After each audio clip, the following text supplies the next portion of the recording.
एक अति सुंदर महिला ने विमान में प्रवेश किया और अपनी सीट की तलाश में नजरें घुमाई।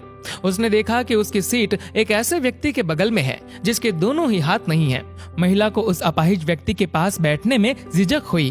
उस सुंदर महिला ने एयर होस्टेस से बोला, मैं इस सीट पर सुविधा पूर्वक यात्रा नहीं कर पाऊंगी क्योंकि साथ की सीट पर जो व्यक्ति बैठा हुआ है उसके दोनों हाथ नहीं हैं। उस सुंदर महिला ने एयर होस्टेस से सीट बदलने हेतु आग्रह किया। असहज हुई एयर होस्टेस ने पूछा, मैम क्या आप मुझे कारण बता सकती है?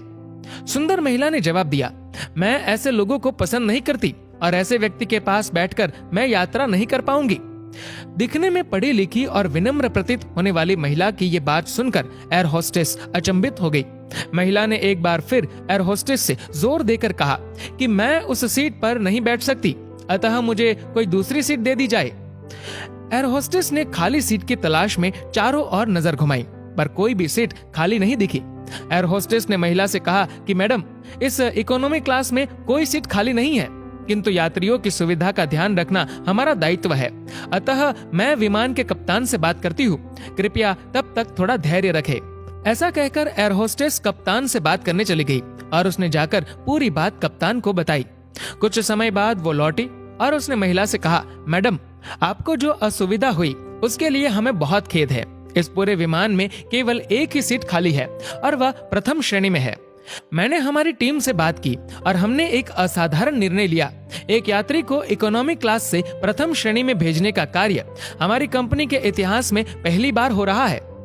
सुंदर महिला अत्यंत प्रसन्न हो गई, किंतु इससे पहले कि वह अपनी प्रतिक्रिया व्यक्त करती और एक शब्द भी बोल पाती, एयर होस्टेस उस अपाहिज और दोनों हाथ विहीन व्यक्ति की ओर बढ़ गई और विनम्रता पूर्वक उनसे पूछा, सर क्या आप प्रथम श्रेणी में जा सकेंगे? क्योंकि हम नहीं चाहते कि आप एक अशिष्ट यात्री के साथ यात्रा करके परेशान हो। ये बात सुनकर सभी यात्रियों ने ताली बजाकर इस निर्णय का स्वागत किया। वह अति सुंदर दिखने वाली महिला तो अब शर्म से नजरें ही नहीं उठा पा रही थी। तब उस अपाहिज व्यक्ति ने खड़े होकर कहा, मैं एक भूतपूर्व सैनिक हूँ और मैंने एक ऑपरेशन के दौरान कश्मीर सीमा पर हुए बम विस्फोट में अपने दोनों हाथ खो दिए थे। सबसे पहले जब मैंने इन देवी जी की चर्चा सुनी तब मैं सोच रहा था कि मैंने भी किन लोगों की सुरक्षा के लिए अपनी जान जोखिम में डाली और अपने हाथ खोए, लेकिन जब आप सभी की प्रतिक्रिया देखी तो अब अपने आप पर गर्व महसूस हो रहा है कि मैंने अपने देश और देशवासियों की खातिर अपने दोनों हाथ खोए। और इतना कहकर वह प्रथम श्रेणी में चले गए। सुंदर महिला पूरी तरह से शर्मिंदा होकर सर झुकाए सीट पर बैठ गई। अगर विचारों में उदारता नहीं है तो ऐसी सुंदरता का कोई मूल्य नहीं है।